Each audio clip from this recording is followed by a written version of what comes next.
মন একটা পর্যায়ে গেছে। আমাকে কেউ রাগ করবেন না, কেউ খারাপ পাবেন না, কিন্তু সত্য কথাটা বলতে না না পারলে হয় না। আপনারাই বলুন, এখন আমরা কীর্তনটাকে এমন জায়গায় নিয়ে গেছি, এমন বহিরঙ্গ ভাব, শুধু একটাই বুঝি, নাচ গান হবে, যা ইচ্ছাটা করো বাবা, কোনো আপত্তি নাই।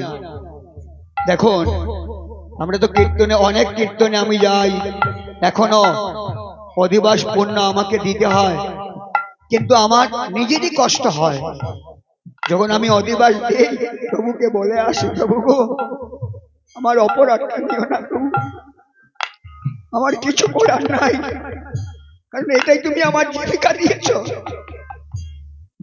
আমার গান গাইতে হবে, আমি তোমাকে ডেকে আনলাম, কিন্তু কালকে যা হবে এটার জন্য তুমি আমার উপর অভিমান করো না, রাগ করো না, কারণ এমনই লীলা হয় আজকালকে যে সব শেষ।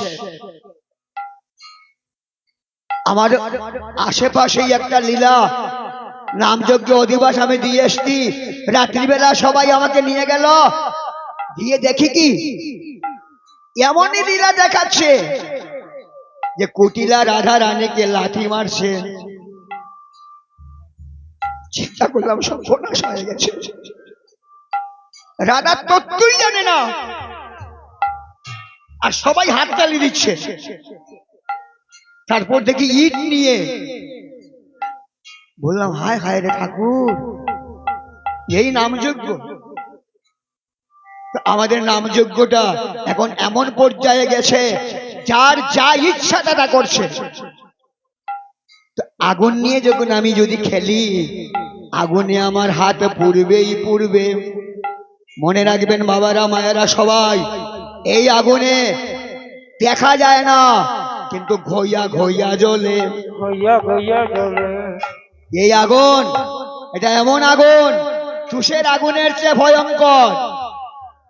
কত কীর্তনিয়া কীর্তন করতে করতে বছরের পর বছর বিছানায় পড়ে থাকে, আবার কত কীর্তনিয়া কীর্তন করতে করতে হরিবোল হরিবোল বলে চলে যায়। বলেছেন, আমারও গৌরাঙ্গের গুণে নাচিয়া গাইয়া রতন হইল কত জনা, আর কি গৌরাঙ্গের গুণ নাচিয়া গাইয়া রৌরবে মজিল কত জনা। নিজেই নরককে ডেকে আনি, আবার নিজেই নিজেকে উদ্ধার করি। তাই মায়েরা বাবারা, এইটা কিন্তু ছেলে খেলা নয়।